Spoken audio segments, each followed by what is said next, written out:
Good morning, જય મામાદેવ બાળ મિત્રો. કેમ છો તમે બધા? મજામાં છો ને? તન્ના એજ્યુકેશનલ કેમ્પસ ગોંડલથી આપ સૌનું સ્વાગત છે. ચાલો બાળકો, આપણી હિન્દીની સ્વાપોથી તમે સૌ જોઈ રહ્યા છો તે કાઢી લ્યો અને આપણે આગળ લખવાની શરૂઆત કરીશું. ચાલો બાળકો જુઓ, પેજ નંબર 18 ખોલી દો અને અહીંયા જુઓ, આપણે અગાઉના લેક્ચરમાં પેજ નંબર 17 સુધી કમ્પ્લીટ કરેલું હતું. ઓકે, ચાલો હવે પેજ નંબર 18 થી કરીશું. પ્રશ્ન નંબર 5, નિમ્નલિખિત પ્રશ્નો કે ઉત્તર लिखिए. તમારી બુકમાં પણ આવી જ રીતે લખેલા છે. हम अपने राष्ट्रध्वज को तिरंगा क्यों कहते हैं? इसके रंगों के अर्थ बताओ. જો તમારી સ્વાપોથીમાં આ જે પ્રશ્ન છે ને બાળકો, એ સરસ મજાના અક્ષરે લખેલો જ છે. તો એનો મતલબ હવે એવો નથી કે ચાલ લખેલો છે તો આપણે કાંઈ કરવાનું નથી. ઓકે, હાસ ઓછું થઈ ગયું, એવું નથી કરવાનું. શું કરવાનું છે તમારે? આજનું હોમવર્ક હું તમને આપી દઉં. આ પ્રશ્ન નંબર 1 અને 2, આ બંને પ્રશ્ન છે ને સારા અક્ષરે રફ બુકમાં 2 વખત લખવાનો છે અને ખાલી લખવાનો નથી, પાકો પણ કરવાનો છે. તમને આવી નાની નાની બાબતો તો ખબર હોવી જ જોઈએ. ચાલો જવાબ બોલું છું. हमारे राष्ट्रध्वज में 3 रंग हैं, केसरी, सफेद और हरा, इसलिए हम इसे तिरंगा कहते हैं. केसरी रंग वीरता और बलिदान का प्रतीक है. હમણાં જ થોડા દિવસોમાં 15મી ઓગસ્ટ આવશે બાળકો, આવશે ને? તમને બધાને ખ્યાલ હોવો જોઈએ આપણો રાષ્ટ્રધ્વજ છે તેની અંદર આવતા રંગો કેસરી, સફેદ અને લીલો, તે શેનું પ્રતીક છે? તે શું આપણે કહે છે? સૂચન શું છે એનું? ओके, चलो. सफेद रंग शांति का प्रतीक है, हरा रंग समृद्धि और हरियाली का प्रतीक है. चलो बाળકો, સમજાઈ ગયો તમને આ પ્રશ્ન? આ ત્રણેય રંગોના અર્થ આપેલા છે કે ત્રણેય રંગો છે તે શેના શેના પ્રતીક છે. ત્યાર પછીનો નીચેનો પ્રશ્ન નંબર 2, नन्ना मुन्ना राही हूँ कविता के आधार पर देश या सिपाही के बारे में 5-6 વાક્ય લીખીએ. અહીંયા તમને કીધું છે કે દેશ વિશે અથવા સિપાહી વિશે 5-6 વાક્ય લખવાના છે. चलो, સૌથી પહેલા અહીંયા દેશ વિશે આપેલા છે. हमारे देश का नाम भारत है, हम सबको भारत की प्रगति के लिए कठिन परिश्रम करना चाहिए. શું છે? अब हमारे देश का नाम भारत है, એટલે કે આપણા દેશનું નામ ભારત છે અને આપણે બધાએ ભારતની પ્રગતિ માટે થઈને, આપણો ભારત દેશ છે તે આગળ વધી શકે એના માટે થઈને કઠિનથી કઠિન પરિશ્રમ, મહેનત કરવી જોઈએ. हमें भारत की सेवा करने के लिए कष्ट उठाने पड़े तो कष्ट भी उठाने चाहिए. આપણે ભારતની સેવા માટે થઈને, આપણા દેશની સેવા માટે થઈને જો કોઈ પણ કષ્ટો ઉઠાવવા પડે તો એ પણ ઉઠાવવા જોઈએ. तिरंगा हमारे देश की आन है, આપણું માન છે અને સન્માન છે. કોણ? તો કે આપણો રાષ્ટ્રધ્વજ, આપણો तिरंगो. उसे हमें हमेशा ऊंचा रखना चाहिए, એને આપણે હંમેશા ઊંચો જ રાખવો જોઈએ. ભારત એક શાંતિ પ્રિય દેશ है, આપણો ભારત દેશ છે શાંતિ પ્રિય દેશ છે. ચાલો હવે સિપાહીના વિશે આપેલું છે. સિપાही निडर और साहसी होता है. देश के लिए સિપાહી છે તે કેવો હોય છે? તો કે નીડર, કોઈથી ડરે નહીં એવો, અને સાહસી હોય છે. देश के लिए शहीद हो जाने में वह कभी झिझकता नहीं है. દેશ માટે શહીદ થવામાં તે ક્યારેય પીછેહટ કરતો નથી, ક્યારેય મનમાં કોઈ પણ જાતની આમ ઝીઝક રાખતો નથી, કાંઈ એવું નથી વિચારતો કે નહીં હું આ કેમ કરું. देश की आज़ादी और देशवासियों की रक्षा करना ही उसके जीवन का लक्ष्य है. દેશની આઝાદી વિશે અને દેશવાસીઓની રક્ષા કરવી એ જ એના જીવનનું લક્ષ્ય હોય છે. કોનું? સિપાહીનું. वह हमेशा हमारा तिरंगा झंडा ऊंचा रहे यही प्रयत्न करता रहता है. તે હંમેશા એવો પ્રયત્ન કરતો રહે છે કે આપણા દેશનો તિરંગો છે તે હંમેશા ઊંચો રહે. वह देश में सुख शांति बनाए रखने को ही अपना कर्तव्य समझता है. તે હંમેશા દેશમાં સુખ શાંતિ બનેલી રહે એને જ પોતાનો કર્તવ્ય સમજે છે. ચાલો નીચેનો પ્રશ્ન જોઈએ બાળકો. जो बाळको प्रश्न नंबर 3, कोई ऐसे कार्य बताओ कि तुम देश सेवा के लिए करना चाहते हो या करते हो। तमने शुं कीधुं छे? कोई एवं कार्य क्यो के जे तमे देश सेवा माटे करवा मागता होय अथवा अत्यारे करता होय। हवे एवा कार्यो केवा? जो आ बे प्रश्न छे ने तमारे तमारी जाते हिंदीमां लखवाना छे। આપણે બધું પેન્સિલથી જ લખીએ છીએ, જે તમને ખ્યાલ જ છે। તો જો બાળકો, અહીંયા અથવા તમે એવું ઈચ્છતા હોય કે હું મોટો થઈ અને ઓફિસર, આઈપીએસ, પીએસઆઈ જેવી ઊંચા હોદ્દા ઉપર જવા માંગુ છું, તો એ કે દેશ સેવાનું જ કાર્ય છે। એના માટે થઈને તમારે અત્યારથી જ મહેનત કરવી પડશે। ત્યાર પછી તમને એવું હોય હું પોલીસ લાઇનમાં જવા માંગુ છું, આર્મી એક્સમેન થવા માંગુ છું, આર્મીમાં જવા માંગુ છું, એવા તમારા સરસ મજાના સપનાઓ હોય। ત્યાર પછી તમે અત્યારે કોઈ એવું કાર્ય કરતા હોય જે દેશ માટેનું હોય છે, તો બાળકો તમને જે કાર્ય સરસ લાગતું હોય એ કાર્ય તમારે આ પ્રશ્નની અંદર 2 લાઇનમાં લખવાનું છે। શું કીધું છે? કોઈ ऐसे कार्य बताओ कि जो तुम देश सेवा के लिए करना चाहते हो या करते हो। એવા કાર્ય કહેવાના છે। ઓકે, તમે સમજી ગયા હશો। ચાલો, એના પછીનો પ્રશ્ન, અગર તુમ સિપાહી હોતે તો ક્યાં કરતે। તમને અહીં એમ પૂછ્યું છે કે પહેલા કે તમે શું કાર્ય કરો છો અથવા કરવા માંગો છો। હવે તમને એવું પૂછ્યું છે કે જો તમે સિપાહી હોય, જો તમે સિપાહી હોય તો તમે શું કરો, દેશ માટે થઈને તમે શું કરો, એ તમારે અહીંયા લખવાનું છે। તમારા મનની અંદર જે કંઈ પણ વિચાર આવે ને એ સરસ મજાના અક્ષરે હિન્દીમાં અહીંયા લખવાના છે। ચાલો, ત્યાર પછી પ્રશ્ન નંબર 6 માં આવી જાઓ। प्रश्न नंबर 6, निम्नलिखित काव्य पंक्तियां पूर्ण कीजिए। जे तमने बधाने आवड़े छे। जो रस्ते पे पछी खाली जग्या आगे बढ़ाऊंगा कदम, एनी जे आ जे लाइन छे रस्ते पे एथी चालू करी अने अहींया पूरी थाशे आगे बढ़ाऊंगा कदम। आ 1, 2, 3 ने 4 लाइन पूरी करवानी छे, जे तमारी हिंदीना पाठ्यपुस्तकमां काव्य 3 एमां आपेलुं छे। रस्ते पे चलूंगा ना डर डर के, चाहे मुझे जीना पड़े मर मर के। आवे छे ने ए मारे तमने कहेवानी जरूर नथी। अहींया सुधी आगे बढ़ाऊंगा कदम ત્યાં સુધીની લાઈન છે તે આમાં પૂરી કરવાની છે।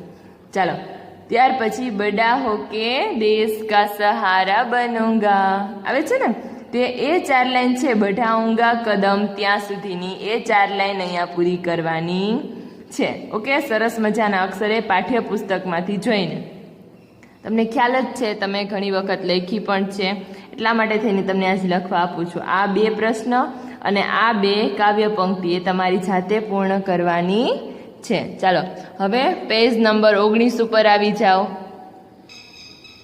જો બાળકો, માતૃભાષા में अनुवाद कीजिए। प्रश्न नंबर 7 એમાં પહેલું मैं देश का सिपाही हूँ એનું ગુજરાતી કરવાનું છે। માતૃભાષામાં અનુવાદ કરો એટલે એનું ગુજરાતી કરવાનું છે। એટલે શું આવશે અહીંયા લખો, ચાલો મારી સાથે। હું દેશનો સૈનિક છું।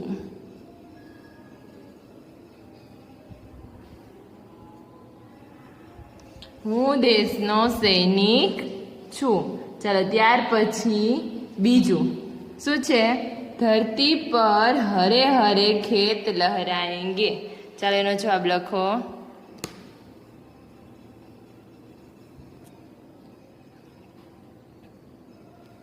धरती पर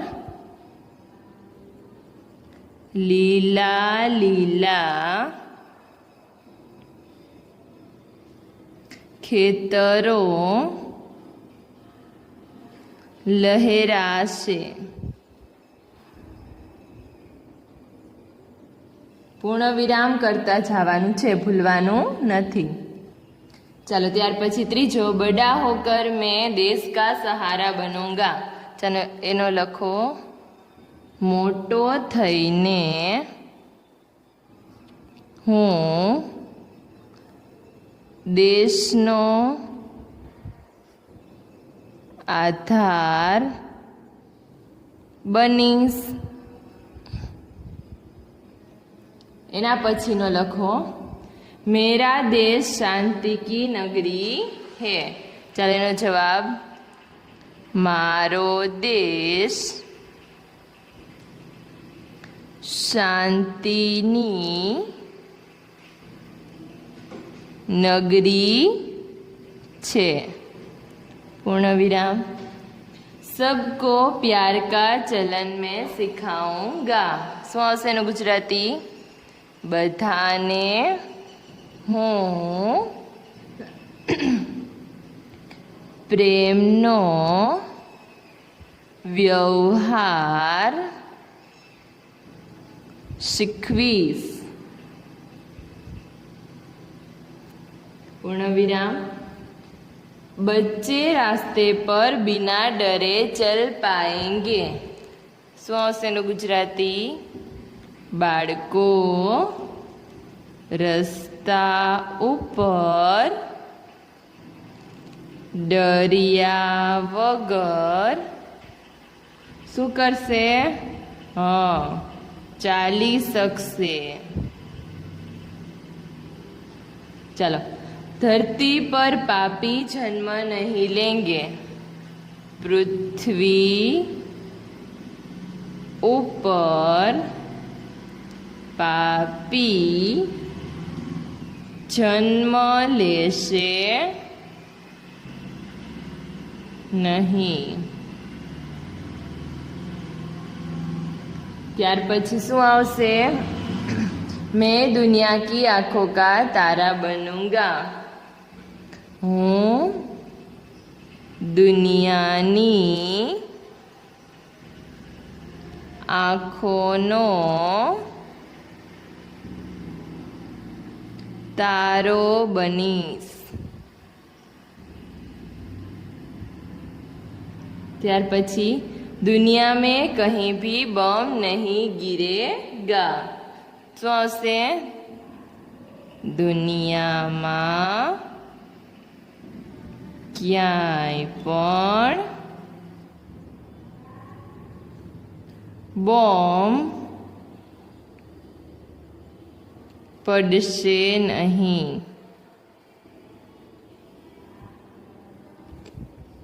हमारे देश का नाम भारत है। हमारा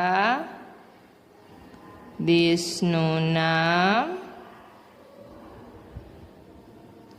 ભારત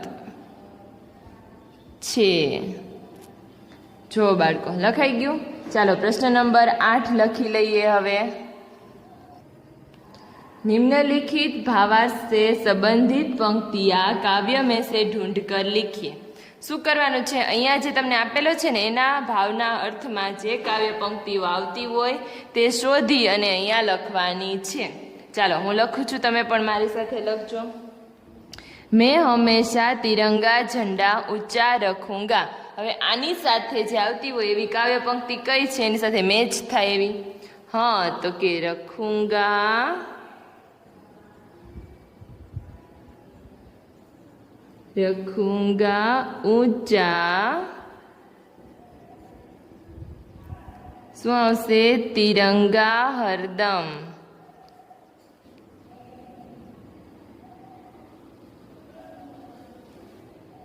रखूंगा ऊंचा तिरंगा हरदम એટલે કે મેં હંમેશા तिरंगा झंडा ऊंचा रखूंगा એની સાથે મેચ થતી કાવ્ય પંક્તિ છે।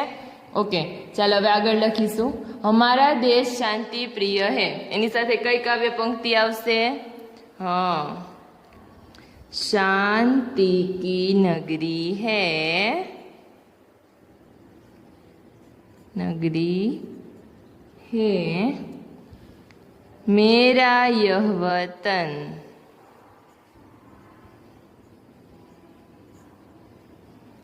चलो ત્યાર પછી નन्हा राही सबका प्यारा बनेगा। શું આવશે એમાં?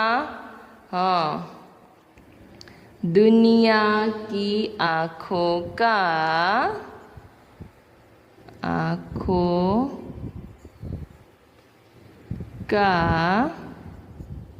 तारा बनूंगा।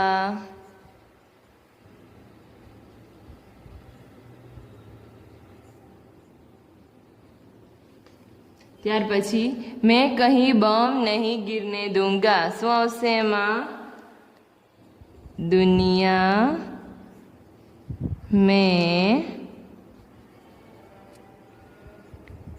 गिरने नहीं दूंगा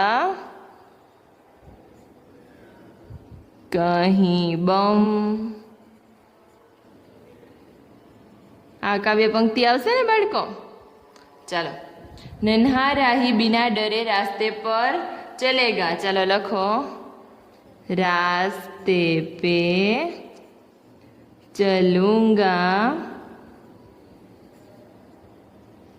न डर डर के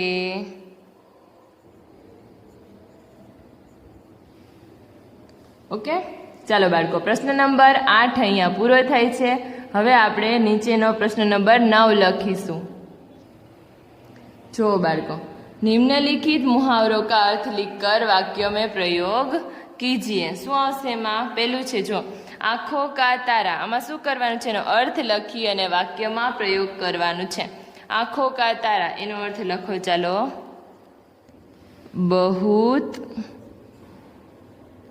प्यारा એનો વાક્ય લખીશું बेटी अपने माँ बाप की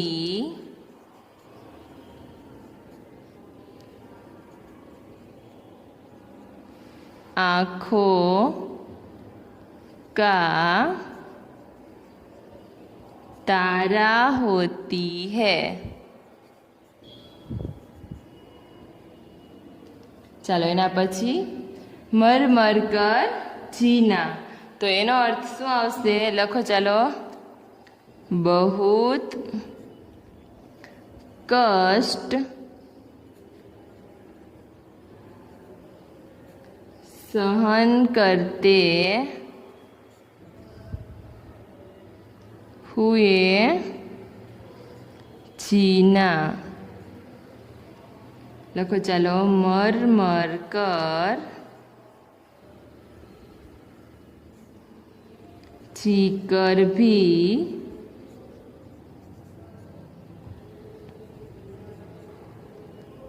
माँ बाप बच्चों की परवरिश करते हैं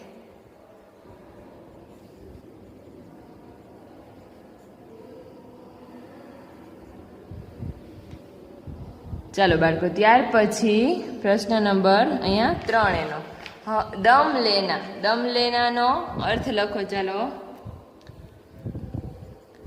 आराम करना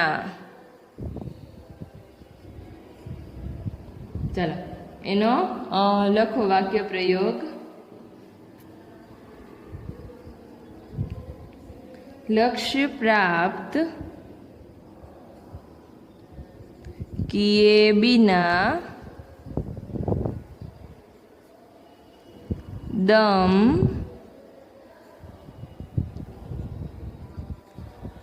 नहीं लेना चाहिए જ્યાં સુધી આપણે આપણું લક્ષ્ય મળી ના જાય ત્યાં સુધી આરામ કરવો જોઈએ નહીં ઓકે ચાલો પસીના બહાના એનું લખીએ અર્થ કડી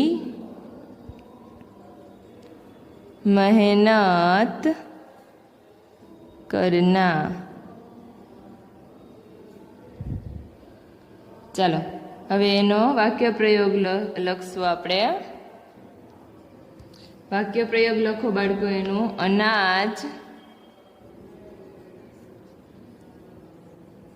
अनाज पैदा करने के लिए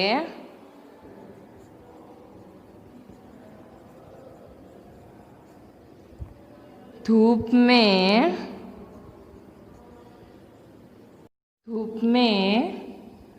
पसीना बहाना पड़ता है जो बाळको આપણે અહીંયા પેજ નંબર 19 જે છે તે પૂરું થાય છે. જો હવે અહીંયા પ્રશ્ન 10 ની જે ખાલી જગ્યા છે ને એ ખાલી જગ્યા અહીંયા છે ને પાછળ પણ છે. એટલે હવે આપણે આપણા નેક્સ્ટ લેક્ચરમાં કરીશું ને ત્યારે હું તમને પ્રશ્ન નંબર 10 કરાવીશ. ઓકે, હું એવી આશા રાખું છું કે તમે આ સરસ મજાના અક્ષરે મેં જેટલું લખાવ્યું તે લખી લેશો અને પાકું કરશો. ચાલો બાળકો, એવી આશા સાથે જય મામાદેવ.